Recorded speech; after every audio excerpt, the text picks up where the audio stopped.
Hello, my friends, nomad professionals around the world. Today I'm doing a video about Dubai. And for people who have been watching the channel for a while now, I've been mostly speaking French. So I thought it was about time to switch back to English for our international viewers. And if you have a problem with that, if you're like, oh no, why are you speaking English? We want to get the French videos. Well guys, if you're interested about the ACCA program, the ACCA program is in English. Your exams will be in English. So I'm actually doing you a favor right now by making you practice your English a little bit. Okay, so look at this as a little bit of a practice. Now, what about the ACCA in Dubai? Well, you'll be happy to hear there's plenty of ACCA members in Dubai, actually, or in the UAE in general. And if we go on the ACCA careers portal, the UAE is one of the highest countries in terms of available jobs right now, which is very interesting. And basically, guys, on this channel, what we talk about is this. We're trying to make our lives better. We're trying to improve our lives. The job market is very difficult. The world is very difficult. And for me, I believe that the best way to improve your life, the most reasonable way, is to upgrade yourself with a professional qualification.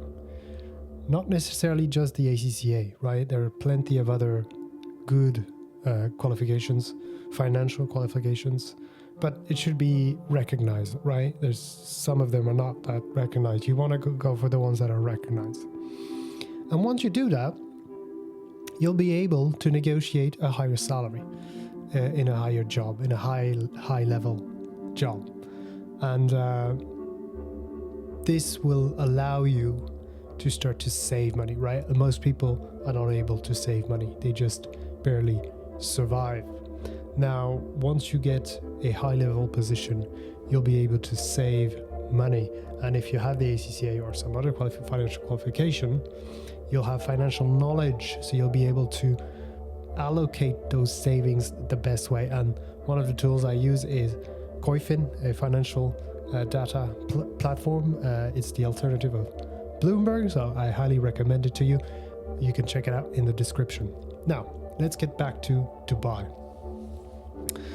Let's look at the imports and exports of Dubai. We kind of usually do this, or let's start with GDP, right? GDP last year, 2023, was about 3%. So pretty high, but not crazy like other places. However, still pretty high compared to developed countries. Now, however, in 2022, we got 7.5% of GDP growth. And I know we've been talking about African countries with smaller economies, right? But the UAE is managing a lot of money. There's a lot of money there. There's a lot of capital there. The GDP was already pretty hard to begin with in 2021. So imagine a 7.5% increase. That's insane. That's crazy. Now in 2020, it was actually minus 5%. And before we go to the imports and exports, actually, guys, I want you to remind you what happened before the COVID crisis. The developed countries of the world hated Dubai. They hated the UAE, right? It was a zero tax place. All the successful entrepreneurs of Europe or developed regions were running away to Dubai to pay zero tax. And so, of course, the other countries hated that, right? How dare they be competitive? How dare they try to copy Singapore? Well, when the COVID hit, the Dubai airport became suddenly empty, right? There's nobody going to Dubai, and everybody in Dubai suddenly realized, oh my God, there's no social security here.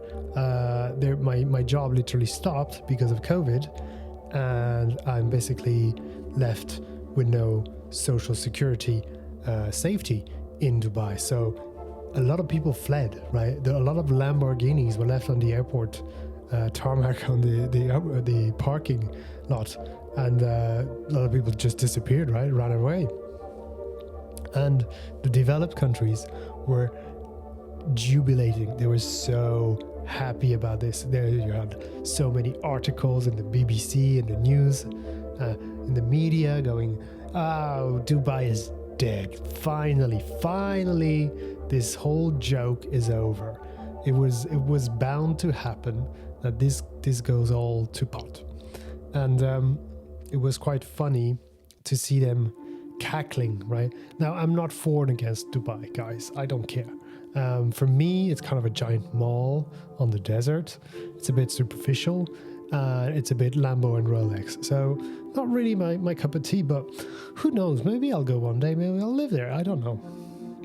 So they were happy it was all over. However, what happened a few years following COVID crisis? Well, we saw what the developed countries' true faces were. They started implementing really drastic measures, right? It was a bit chaotic with all the vaccines and all it became suddenly, everywhere became very authoritarian, right? And what happened since then, the influx in Dubai has never been, it's bigger than ever, right? Everybody moved to Dubai and double the size that it was before COVID. So this is a massive lesson, guys. Dubai is exploding.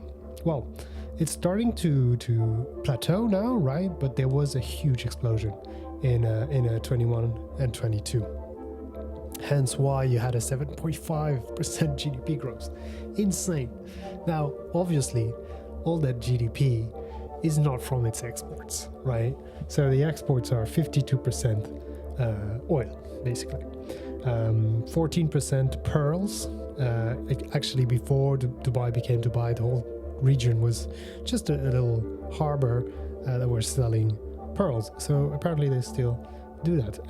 7.8% electrical and electronic equipment. So not a lot going on in terms of exports here. But the main driver of Dubai is its services. Now, you may have heard recently that it increases their tax rates from 0 to 9%. And everybody, again, here we go again, everybody's saying, that's it, Dubai is dead. It was 0, now it's 9%. How dare they? We got scammed. Well, hold on. 9% is still way better than Europe, right? In Europe, you have about a 95% effective tax rate when you add it all up. If you add the VAT, the income tax, the corporation tax, the employee tax, the social charge, everything added up, that's called the effective tax rate.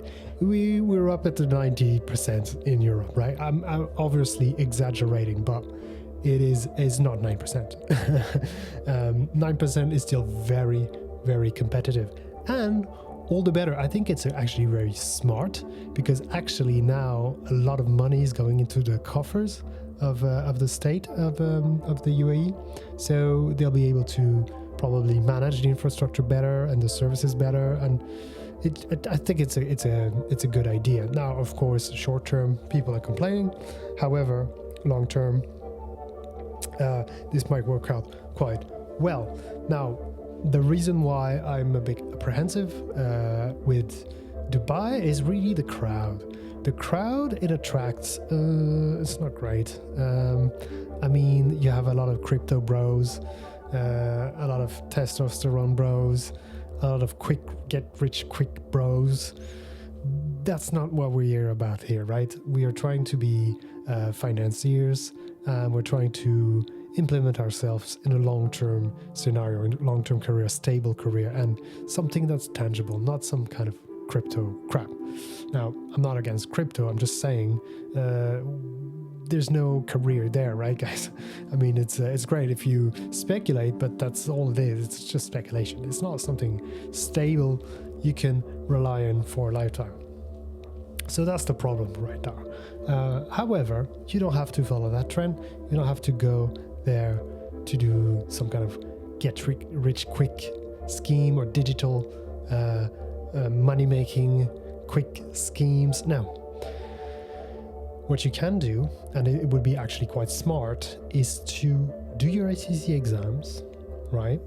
Or even start, and then go and work as an accountant or financiers in the UAE. Now, that will be very smart because, yes, I said there's no social security, no safety net. It's like the El Dorado, right? However, that means that you have high wages. You can negotiate high wages, right? And that's the most beneficial part of it.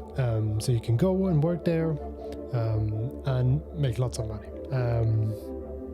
Now, I will recommend not necessarily go to Dubai. Now, I know the title of the video is Dubai, but you have Abu Dhabi as well.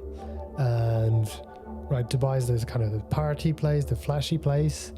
And in the background, you have Abu Dhabi, which is a bit more formal, a bit more serious. And that's where the real companies are, the real financial center is. The real decision maker is back in Abu Dhabi, guys. So I would recommend actually checking out Abu Dhabi as well, because this could be a bit more right up our alley, you know, in terms of being like a serious professional. And that's what I mean, where you have a bit more of a formal tone down in Abu Dhabi. Now, you can still work in Dubai, of course. I mean, Dubai has the DIFC. I recommend you to have a look at the website of the DIFC, which is the Dubai International Financial Center, where they talk about all the infrastructure in place for banks, for wealth management, asset management, investment banking, brokerage, capital markets, fund management, private equity, hedge funds. It's all there, guys, and that's why there's so many jobs there, because it's a big hub in the Middle East for finance, right? So have a look at both Dubai and Abu Dhabi. And if we have a look at the jobs, right? As I said, I found 111 jobs in the UAE. 18 of those, or 84 of those jobs are in Dubai, but 18 of the other jobs are in Abu Dhabi. As I said, people overlook Abu Dhabi, and it's a mistake. It's a shame. Now, what kind of the jobs you can find? Well, you have accountants, you have audit, business analyst, compliance and risk, financial accountant, financial analyst, financial planning and analysis, FP&A, tax, trainee accountant. The sectors for those jobs are obviously in public practices. A lot of jobs are in banking and financial services, digital, education, global services and outsourcing services, leisure, travel, tourism, management consultancy, manufacturing and engineering, transport and logistics. All right.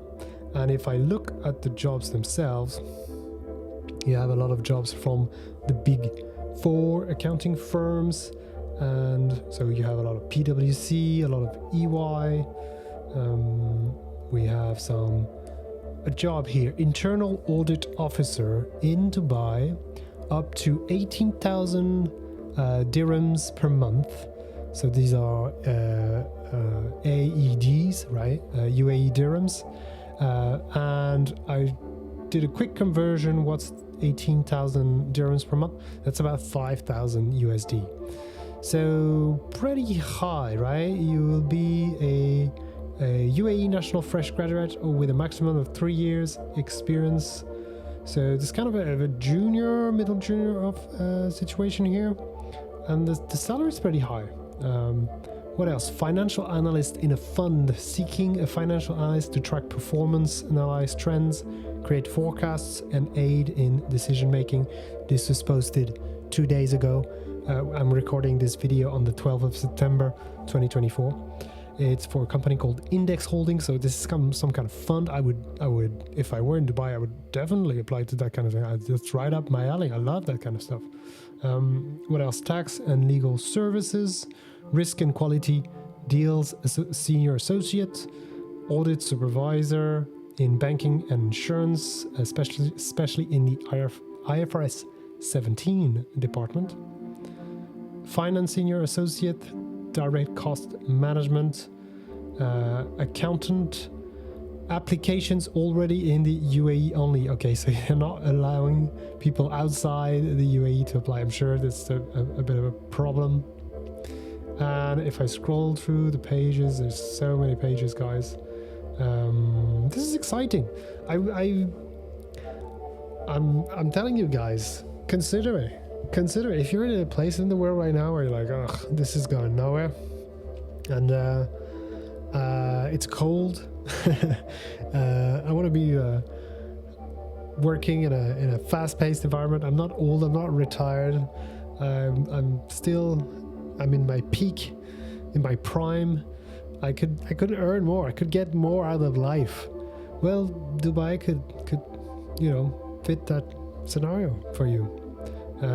This is a place where nobody really started here.